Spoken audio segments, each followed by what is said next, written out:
everything you put in your mouth as there's one of two classifications it could be. You're either eating food that is health promoting or you're eating food that is not health promoting. Try to focus on eating more of the health promoting stuff and less of the non-health promoting stuff. It works for me, that's what I do, and I'm still able to enjoy some cookies, donuts, and cake every now and then. And I'm getting tons of healthy whole foods most of the time that I eat. So that was kind of the approach. Actually, it wasn't the approach. Stick, when we're talking about how he was eating for Eat Plants Lift Iron, he was doing a completely healthy 100% whole food plant-based diet. Now, Stick didn't even use supplements, he didn't use protein powders, he didn't use any pills of any kind. He wanted to see if he could accomplish his goal of building 20 pounds of mass on a 100% whole food plant-based diet. So, I mean, he was doing some smoothies and stuff like that, but that's just blended whole food. He wasn't doing anything, that came processed in a powder form or any types of vitamins or pills or anything like that. Wanted to get all his nutrition, so he knew that in order to get nutrition, the important nutrients and stuff like that, he couldn't eat junk foods. He has to eat healthy whole foods. So lots of fruits and vegetables, lots of beans, legumes. He did have some restrictions due to some different food allergies, which made it a little bit tough, but he was still even able to accomplish his goals eating a whole food plant-based diet. His goals were to add 20 pounds of mass. He wanted to do it in 4 months. We accomplished the 20-pound gain in about 2.5 months. And then because he did put on a tiny little bit of body fat, we did go into a bit of a cutting phase after that. And that's what finished up his program.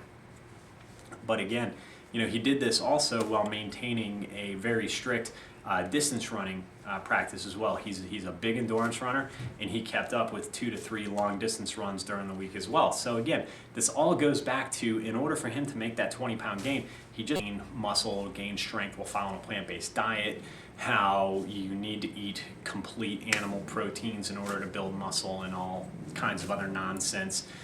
Plenty of podcasts have talked about the idea of these different athletes who are vegan athletes or follow plant-based diet, and why it's only possible for them to do so because one, either they're using steroids, because of course people that eat meat don't use anabolics. It's only the successful athletes that follow plant-based diet that use anabolics.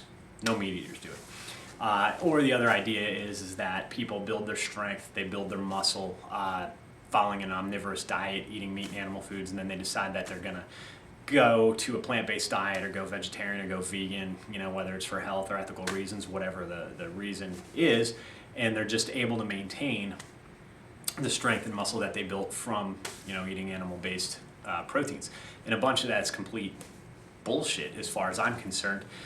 Many of my friends on Team Plant Built, some of whom I've interviewed on my Strength and Health TV vlog here, started their strength training, started their bodybuilding after already going to a plant-based diet and adopting a vegan lifestyle. My friend Jason Morris, who's a powerlifter, didn't start training heavy until he was already 100% vegan. My friend Justin Morgan, again, really good up-and-coming powerlifter who has been building tons of strength and size while following a plant-based diet, didn't start training for strength and size until he was already vegan. My buddy Erin Fergus, who was in one of the most recent episodes, she started bodybuilding and physique competition after she had switched to a plant-based diet. So there's plenty of athletes who have started their training or started their muscle and strength gains after switching to a plant-based diet. So it is possible. The most important thing is to make sure that you're getting adequate calories to fuel your training, to fuel whatever it is that you're training for, whatever you're competing in, and that most of those calories are coming from whole food sources. If you do that, you're going to get all the proteins, the carbs, and the fats that you need. And the other benefit to doing it from a plant-based diet is that you're going to get a ton of vitamins, minerals, enzymes, all the micronutrients that are contained in plant-based foods. Plus, you're going to get a ton of other benefits like lots of fiber and things like that. So I personally believe whole foods are the way to go. I don't eat a 100% whole food plant-based diet just out of convenience. I might use a little bit of protein powder around my training sessions. I do like things like vegan desserts like vegan donuts and vegan cookies. If you know me, I got a bit of a sweet tooth. But I do focus the bulk of my calories on eating whole food plant-based sources, and as a result, My health has never been better. I've got no issue with my weight. In fact, I'm down from 195 at the last powerlifting meet that I did in July to now I'm weighing about 188, 189, and I'm not even trying to lose weight. I'm strength training about 4 times a week like normal. I'm training martial arts about 6 to 8 hours a week, and then doing some personal practice on my own. And I'm not really counting calories. I don't count macros. I think that's completely and utterly ridiculous. I think that's one of the main problems with food nowadays is we look at, or we're being taught to look at foods as protein foods. You've got carb foods and you got fat sources of food, and people are juggling around these macronutrients. And yeah, there are some people who do have some success with that, particularly in bodybuilding and physique sports. But you don't need, if you're focusing on whole food, you're going to get all the proteins, carbs, and fats that you need. So I've not had an issue. I know tons of people who don't track anything, who eat a mostly healthy whole foods diet, and they don't have any issues either. So you don't need to get that specific. Maybe if you are worried about getting down to like 4% body fat, yeah, you might have to tighten up the diet a little bit. But if you're not concerned with that, if you're just concerned about being healthy, being strong, being fit, there's really no need to go to those extremes as long as you're eating a predominantly whole food, plant-based, healthy diet. It doesn't mean you can't work in a little bit of snack food every now and then, as long as you're not making that the bulk of your diet. You know, just look at everything you put in your mouth as there's one of two classifications it could be. You're either eating food that is health promoting or you're eating food that is not health promoting. Try to focus on eating more of the health promoting stuff and less of the non-health promoting stuff. It works for me, that's what I do, and I'm still able to enjoy some cookies, donuts, and cake every now and then. And I'm getting tons of healthy whole foods most of the time that I eat. So that was kind of the approach. Actually, it wasn't the approach. Stick, when we're talking about how he was eating for Eat Plants, Lift Iron, he was doing a completely healthy 100% whole food plant-based diet. Now, Stick didn't even use supplements. He didn't use protein powders. He didn't use any pills of any kind. He wanted to see if he could accomplish his goal of building 20 pounds of mass on a 100% whole food plant-based diet. So, you know, I mean, he was doing some smoothies and stuff like that, but that's just blended whole food. He wasn't doing anything, you know, that came processed in a powder form or any types of vitamins or pills or anything like that. Wanted to get all his nutrition, so he knew that in order to get nutrition, the important nutrients and stuff like that, he couldn't eat junk foods. He has to eat healthy whole foods. So lots of fruits and vegetables, lots of beans, you know, legumes. He did have some restrictions due to some different food allergies, which made it a little bit tough, but he was still even able to accomplish his goals eating a whole food plant-based diet. His goals were to add 20 pounds of mass. He wanted to do it in 4 months. We accomplished the 20-pound gain in about 2.5 months. And then because he did put on a tiny little bit of body fat, we did go into a bit of a cutting phase after that. And that's what finished up his program. But again, you know, he did this also while maintaining a very strict distance running practice as well. He's a big endurance runner, and he kept up with 2 to 3 long distance runs during the week as well. So again, this all goes back to, in order for him to make that 20-pound gain, he just had to make sure he was eating enough calories to fuel his activity. So if he wanted to continue distance running while trying to add mass, he just had to make sure he was eating a caloric surplus that allowed him to put on the necessary size that he was looking to gain. So it really wasn't that hard. It just came down to making sure he was eating enough food. And at no point did he really get too worried about how much protein, how many, you know, carbs and things like that. He was just eating a lot of nutrient-dense whole foods. And eating to gain, it becomes a project, especially when you're trying to eat that much of a caloric surplus. So he just made sure he was eating good, healthy, nutrient-dense foods all the time, and trying to make sure he was getting that caloric density in there too. He would eat a lot of, you know, sweet potatoes, yams, you know, rice and things like that had, you know, they were a little bit more calorically dense.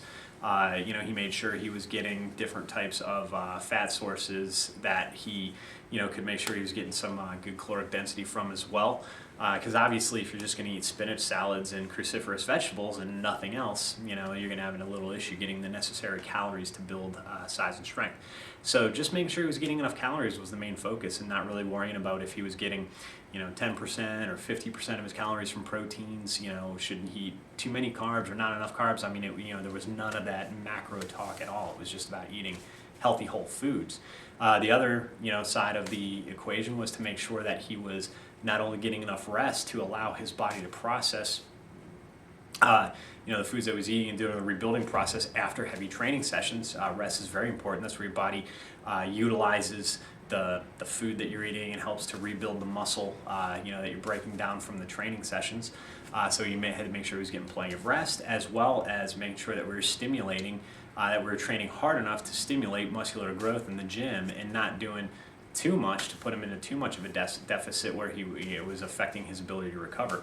So what we decided to do was to train 3 days a week. We did something that I would consider more of a typical bodybuilding split. We had 2 upper body days, 1 lower body day. The lower body day would focus on things like squats, deadlifts, and then various accessory exercises for the quads, the hamstrings, the hips, the calves, and the abs. We had a day that was focused on back and biceps, and we had another day that was kind of focused on chest and triceps. So we just did kind of a bodybuilding training split, I guess you could call it, but we did focus on big compound movements.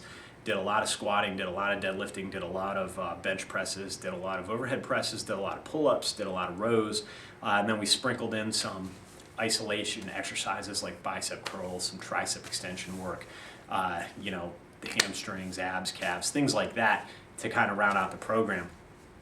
And we just proved that with eating enough calories, from a caloric density and a nutritional density standpoint, eating enough and then training heavy enough to stimulate muscular development without overtraining or running into the ground proved to be a very successful formula, and we were able to get that 20-pound gain even with the long distance running after only 2.5 months, just under 3 months.